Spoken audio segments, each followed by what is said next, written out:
The drinking video today. Enjoy. I think you've got a problem, Karl. The only problem is that his bottle's not fucking falling off. With technology constantly marching towards a future in which we have super HD virtual reality blowjob machines, video game technology is only set to get better and better and better. However, I contend and will bet my left nut that one of the most realistic games came out in 2004. Which game in 2004 are we talking about? Metal Gear Solid 3. And to be clear, I don't mean that I think the graphics are better than modern games, even though it does look quite good for a game released over a decade ago.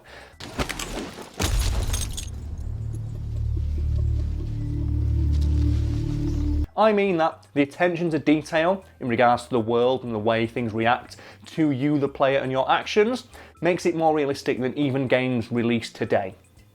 Including, I think, the newest Metal Gear Solid game. I contend Metal Gear Solid 3 has more like little world building elements than the game released on like the console 2 generations later with like millions more pounds put into it and an entire massive team of people. Before we get into all these little details, yes. Do you want to maybe explain to people who haven't played Metal Gear Solid 3 what it's about? Yeah, basically you've got to go into the Russian jungle. You control a super spy, big dick OG called Naked Snake, and you've got to destroy a tank capable of launching nuclear missiles called the Shagohod. Here goes.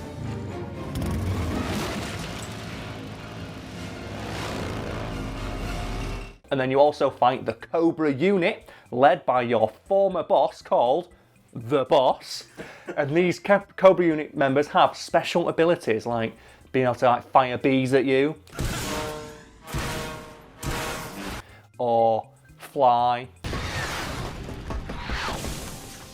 or turn invisible.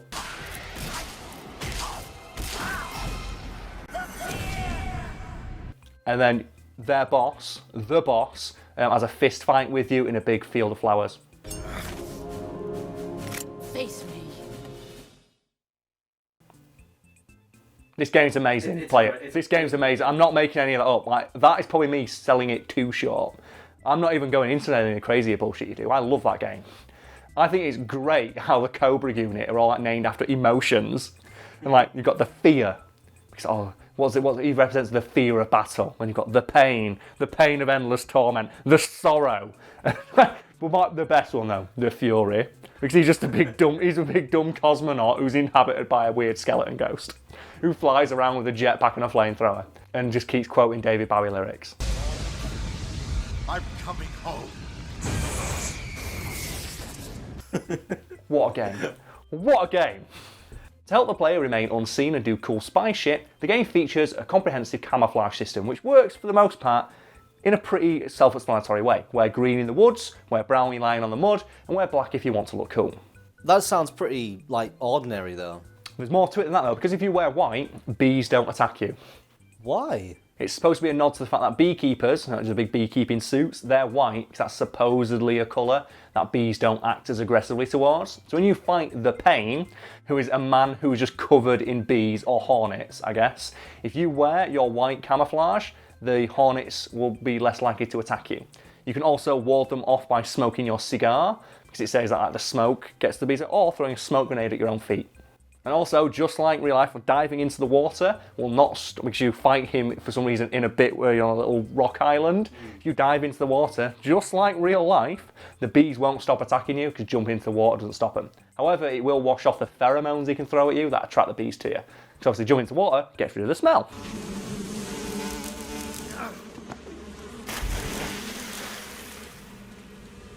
Just think as well, that's an awful lot of details put into a boss fight against a guy you can sum up by saying he's covered in bees.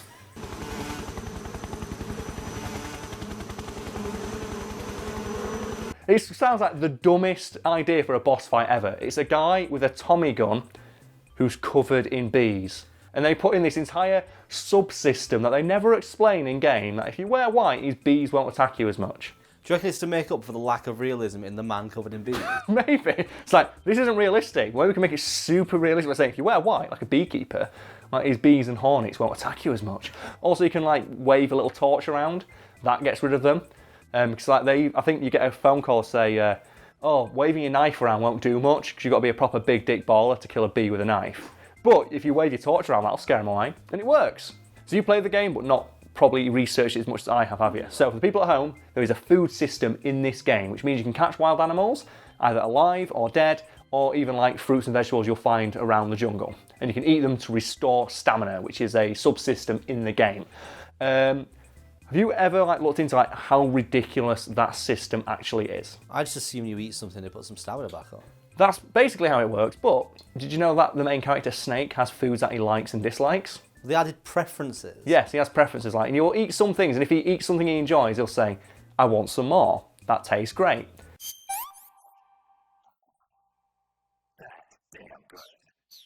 And it'll restore more stamina. Not because it's a better food, but because he likes it, so he eats more of it. Food he doesn't like doesn't restore as much stamina. Oh, that makes you think, oh, that's a cool feature. But if you continually make him eat the same food, even if it's one that he really likes, eventually he'll get sick of eating it, and it'll restore less stamina because he doesn't want to eat it anymore. So the same thing they said, if you make him eat food he doesn't like the taste of, eventually he'll learn to tolerate it and stop complaining about it as much, and it will restore more stamina over time. The game never tells you that you can do this. Also, if you eat food that's poisonous, it'll make you get a stomachache, and you can cure that. But if you keep eating the same poisonous food, like if you keep eating a snake that poisons you, or a mushroom that gives you a stomachache, eventually you'll get used to it, and it'll stop working. He develops an immunity. Yes, the same is for wild animals that can bite you. If you keep letting them bite you and let the venom cure itself on its own over time, eventually you'll become immune to the venom of that creature. Oh man, it'll be amazing if there was a boss fight or something later on in the game that involved those kind of venoms, and you could spend a time earlier in the game getting immunity to them all in order to have an easier fight later on. There's little things you can do like that. You can get bees' nests or hornets' nests when you're fighting the pain, and you can throw them down the floor and his hornets will fly into the nest. Same as when you fight Colonel Volgin later, you can get information that he's scared of a specific kind of frog. If you catch one of those frogs and throw it down in front of him, he shits his pants. And he attacks it because he's scared of the frog. And it never tells you, but you can do that. You can make your boss fight easier by throwing a frog on the floor that he's scared of. Also, there's pipes above him in the arena that you can shoot and the water will drop on him and sap his electric powers. Also, you can wear the mask of his former lover, which is a thing you can do, and that'll distract him for a second. Is it really you? And also, depending on whether or not you kill that guy, depends on how aggressive you'll actually be in that fight scene. He never tells you can do this. This is what I love about it. You can there's so many ways you can accomplish all the boss fights in that game. You can just go in and just shoot them to death, or kind of a fist fight with them. So as well, Brad, you must remember as well that food can rot in that game. Yeah. Food can go off, and once it's gone off, if you eat it, you'll get sick. And again, you can get used to eating it, and the effects will be lessened. You can also throw the food down for enemies who will eat it if they're hungry, which you can make them be by destroying food supplies that you find dotted around the level with C4, and they'll eat the food on the floor, and if it's rotten, it'll give them a stomachache and make them weaker. That's the thing you can do. However, the food rots realistically. Did you know this? No. So if you've got in your inventory, if you have fresh fish will rot quicker than fresh meat. Because obviously fish at room temperature goes off quicker than meat. Same for fruit and veg. Obviously as well, food that doesn't rot in real life, like rations and cup noodles and things like that, they don't rot. If you get fresh food, you catch a live bird, that bird will stay fresh and you can eat that, so that's a good way to keep fresh fish. I wonder how he's carrying around on this live bird. The one that always got me is when he can carry live fish. He can carry live fish in a cage. I don't know how he does it, but it's pretty impressive that he does. Jesus, it's alive. At least kill it. For God's sakes, Snake? What the fuck? But again, it never tells you this thing. It tells you that food rots, but it doesn't tell you fresh fish will rot faster than fresh meat.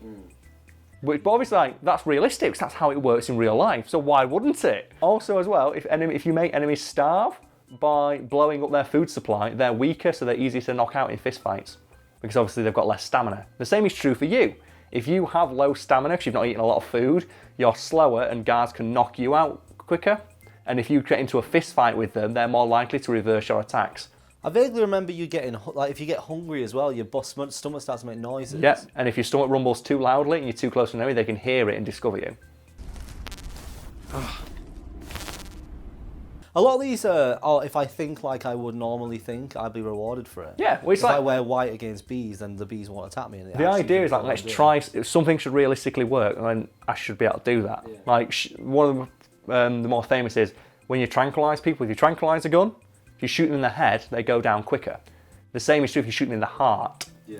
Which is more difficult too, because you don't know where their heart is. But if you shoot them like centre chest, they will go down quicker than if you shoot them in like the arm. And yeah, you got the ultimate realism of Metal Gear Solid 2, where if you shoot someone in the dick and they die instantly. Die instantly. Or if you punch them in the dick, they get knocked out instantly.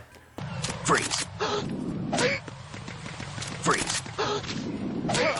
So you can use like medical supplies to heal their wounds, but you can also just leave them and they will heal over time. So if you have a bullet wound, you can leave it and the bleeding will eventually stop. And obviously, like in all Metal Gear Solid games, the bleeding stops quicker if you lie down and stay still. Because obviously you're putting pressure on the wound by lying down on it. But while you're waiting for that injury to recover, your health will be lower, as well your stamina will recover at a slower rate. Because obviously your energy of your body is going towards healing that wound. Different injuries will affect how you're able to function. So for example, if you break your ankle, you can run around on that broken ankle, but you'll run slower and occasionally limp. You'll find it harder to do tasks like climb ladders and run uphill.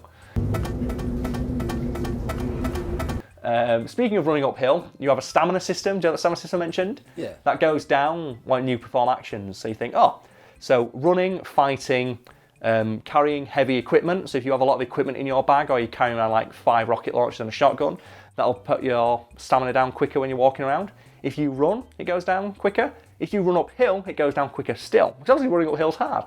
Again, you never told any of this. So if you ran uphill with loads of stuff whilst injured and poisoned, you probably would run at like 2 miles an hour. Yeah, and also when you get too fatigued, you'll collapse because you haven't got the energy to continue going on. Man, there's so much bullshit. I didn't know that, but I didn't know about a lot of this because I used to just heal his injuries instantly. Yeah, but you can just leave them on their own. Like, the most famous example of that is when you get shot by arrows. You can heal everything except the arrow itself and leave the arrow sticking out of your body.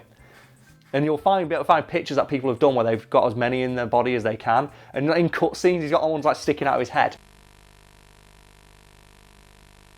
It's like Skyrim and Oblivion. Yeah. Do you know when you get shot by an arrow and it's sticking out of your character? That enters your inventory. The arrow? Yeah, the arrow becomes part of your inventory.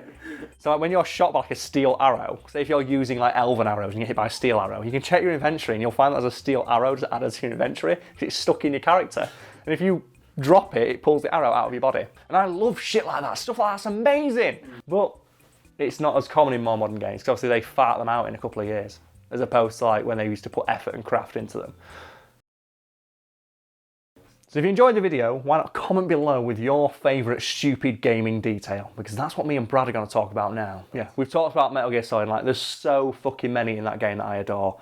My absolute favourite is the one that is never mentioned anywhere in game, and it's the one that I think is the most astounding because no one ever notices it because it's not really anything that you'll ever encounter during normal play.